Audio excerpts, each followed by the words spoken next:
morning, CE Cole. This is Mr. Cloder, 4th grade, 5th grade, 6th grade. Good morning. It's nice to see everybody today. Today is Tuesday, November 17th. It is a cycle day 5. I'm going to pat myself on the back. I'm so proud. I had to record this 3 times in a row because I couldn't get the date right. But we got it this time. So, I would like everybody to stand up. Place your hand over your heart for our Pledge of Allegiance. I pledge allegiance to the flag of the United States of America, and to the republic for which it stands, one nation, under God, indivisible, with liberty and justice for all.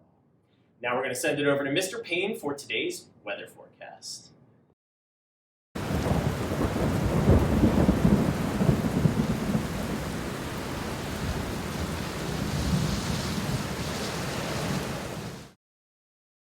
Thanks, Mr. K. That was fantastic. Hey, CE Cole, here's your weather for Tuesday. Temperatures are going to be cold today, only getting up to 47 degrees. And although you're going to be seeing that sun, it's going to be windy, so it's going to feel even colder. Tonight, 29 degrees is going to be our low, so it's going to be really, really cold. If you're going to go out, make sure you wear your jacket. Today's question of the day comes from 3 CE Cole students. Tanner Haar in Ms. Sharp's class, Samuel Althouse in Ms. Armstrong's class, and Maynard Gura in Ms. Sager's class. And they ask, Mr. Payne, how do hurricanes form? Well, what an apropos question, considering we're dealing with a record number of hurricanes this year, our latest Hurricane Iota. Now, how they form. Last week we talked a little bit about the water cycle and how clouds form, and so it's very similar. The sun really starts it off, and as it beats down on our equator, temperatures in our oceans there are about 80 degrees, and it causes rapid evaporation. So as those water molecules begin to rise, there's winds coming off from Africa, and that's pushing these water molecules to evaporate even faster. And as they evaporate, they turn into clouds, and not stratus clouds, not cumulus clouds, cumulonimbus clouds. Those are those big, scary thunderstorm clouds that we see in our area from time to time. And those clouds get together and start swirling in a circular motion. And they continue to do that. And once it gets up to about 75 degrees with winds, we classify it as a hurricane. That hurricane will continue to come across our ocean, and the ocean will continue to power it, energize it, and delivering lots of rain and wind. Now, a hurricane's enemy, that's right, it has an enemy, and that is land. Once it hits the land, a hurricane doesn't have anything to power it up. You might want to think about it like a monster, and the monster wants to eat in order to continue to get bigger and bigger. And that's what a hurricane is like. But once it hits the landfall, that monster can't eat anything else because it needs water, and that land isn't giving it any. Even if it hits landfall, it's still going to be pretty powerful. It delivers lots of wind and rain to areas along the coastline, and we even get a little bit of that as well. Winds up to 40, 50, even 60 miles per hour, and lots of rainfall. What a great question. Thanks for asking, guys. Keep them coming. Have a great Tuesday. All right, excellent weather report, Mr. Payne. Thank you so much. We know it's going to be a windy day out, and I think it's safe to say for all of us here at CE Cole, you are the wind beneath our wings. So, a little bit of trivia for this week. So, today is Tuesday the 17th, but there was an important day on Monday, November 16th, that is celebrated by many nations in the world, and I wanted to touch base on that for a little bit because it's very near and dear to Mr. K's heart and what he does as a school counselor here at CE Cole. So, November 16th is actually known as the International Day for Tolerance. All right, and what this day is it is a celebration and it's a commitment to strengthen our tolerance and understanding of different people and different cultures. Any way you think of it, everybody, is there are hundreds of thousands, if not millions, of different people in our world who believe in different things, different ideas, different beliefs, what they eat, how they dress, how they live their everyday life. And what this day, it celebrates just some of the uniqueness amongst the different cultures that we have in our world. So the reason this day was actually chosen for November 16th is it actually marks the birth of a famous icon in world history. And his name is Mahatma Gandhi. So, some of you may have heard that name before. Frequently he is referred to as Gandhi. But he was an important figure in the history of the country of India. So, I wanted to share a little bit about Gandhi. So, the reason he was so important is that India, like the United States at one time, was considered a colony of Great Britain. So I know Mrs. Nelson's gonna actually pull me up a map and a screen so I can show off. So I'm actually doing this on a green screen. So I'm gonna do my best to kind of point out where they are up here. So if I'm wrong, you guys are gonna have to send me an email and let me know. But before we get to that part, Mohandas Gandhi was the leader of India's independence movement when they were part of the colony of Great Britain. Throughout his efforts, he actually earned the title Mahatma. And Mahatma actually means great soul. So people frequently will refer to him as Mahatma Gandhi. He was born in 1869 in India. In his youth, he actually studied two separate religions where he learned a very important idea and probably one of the cornerstones of why he's so recognized in his life. So he was a believer of Hinduism and Jainism. And one of the main ideas of Jainism is that nonviolence is the way that you can be strongest. And what you're going to learn through this discussion we're having is how he used the method of nonviolence to try and advocate and support his people and eventually help India to win independence from Great Britain. So, when he was a younger man, he actually studied to become a lawyer, and he actually went to law school in Great Britain for his studies. Upon completion of his studies, he actually returned to India to start a law career, but he ended up being very unsuccessful. But even though his law career was unsuccessful, he took his rights as a civil rights activist and pushed them to a new level and helped India to achieve independence. So some of his earlier roles in achieving and helping the Indian people fight for their beliefs and for their needs was that in 1906, he was actually abroad in South Africa.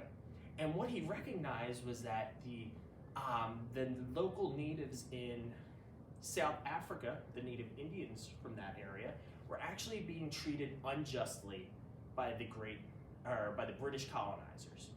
And what he had encouraged them to do was that he encouraged that the native Indians there should not obey British laws that they thought were wrong. And he also said that no matter how they were treated by the British, that they should not enact violence. They should remain peaceful no matter how they were punished for their actions. So that started his fighting for the Indian people in South Africa. In 1915, he actually returned to India after studying and working in South Africa and doing his studies in Great Britain. And what ended up happening was that he staged multiple protests against the British colonizers to advocate for fair treatment of the Indian people. So some of the things that he did is he actually encouraged Indians to refuse to enter British courts and schools. So up here, and we're going to kind of pull the map up, Great Britain is up here somewhere. Remember, I'm using the green screen. So Great Britain is a colony up here. And when I say they are colonizers, what happened is India is going to be down around here somewhere. Again, doing my best to judge. Britain considered themselves almost the rulers of India. So India did not act independently in and of itself. They were under the rule of Great Britain.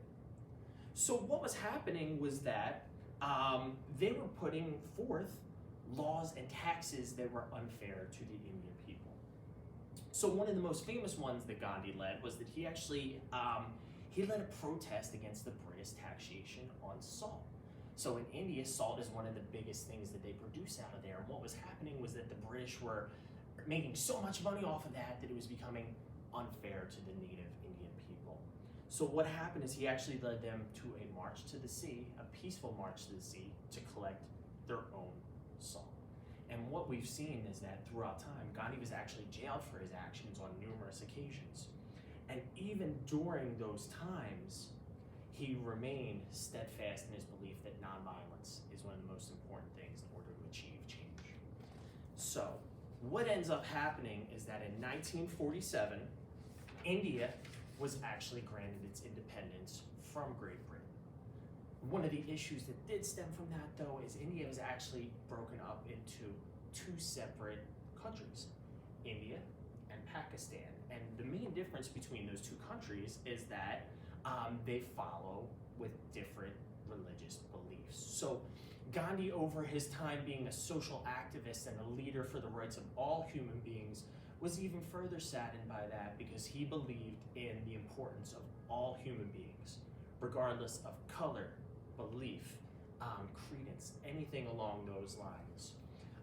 Unfortunately, Gandhi was assassinated in 1947 by an individual who did not agree with his beliefs. But this day of tolerance was established to celebrate his encouragement for nonviolence and for the advocacy of the true unity of all human beings, regardless of what you look like, who you believe in, what you believe in. He believes that in order for our society to move forward as one, that we should all embrace the diversity that makes us all unique and individual. So, the really important thing about this is he's had a couple really amazing quotes that are still utilized today. You may have heard some of these before, so I wanted to read off a couple of these to give you some ideas of how he lived his life and how, if we take these to heart, how we can improve not only our school, but our communities, our country as a whole. So, one of the first ones, and this one I think is probably one of his greatest quotes, is, "Be the change you want to see in the world." We have to seek to change ourselves first if we want to have change occur around us. Number 2, an eye for an eye will only make the whole world blind. You may have heard the saying, an eye for an eye, and that comes from Hammurabi's Code. It was an ancient Egyptian philosopher who I believed that if someone did something wrong to you, that you would have the right to do something wrong back to them. So Gandhi's quote of an eye for eye will only cause the whole world to go blind simply states that if we treat someone disrespectfully just because they treated us disrespectfully, we're not going to progress, we're not going to move forward as a whole. So the important thing is that we treat others with kindness and respect, even in regards to our differences. So, I've talked a lot about Gandhi. I'm probably rambling right now. So, I'm going to leave that. If you want more quotes from him, I can definitely give you some more. But to end us out today, I actually read a poem by Maya Angelou, who is a famous United States poet. I believe she was born in Louisiana, maybe one of the southern states. And she has many, many famous works of art and poetry. But I found one today called The Human Family, and I really wanted to share that because I think it really aligns with being tolerant of other people. And even if we look within our own communities and our own school, we're all different. And that's a really beautiful thing, guys. So, to leave us today, I'll share the poem A Human Family by Maya Angelou. I note the obvious differences in the human family. Some of us are serious. Some thrive on comedy. Some declare their lives are lived as true profundity. And others claim they really live the real reality. The variety of our skin tones can confuse, bemuse, delight. Brown and pink, and beige and purple, tan and blue and white. I sailed across the 7 seas and stopped in every land. I've seen the wonders of the world, not yet one common man. I know 10,000 women called Jane and Mary Jane, but I've not seen any two who really were the same. Mirror twins are different, although their features jibe, and lovers think quite different thoughts while standing side by side. We love and lose in China, we weep on England's moors, and laugh and moan in Guinea, and thrive on Spanish shores. We seek success in Finland, are born and die in Maine. In minor ways we differ, in major we're the same. I note the obvious differences.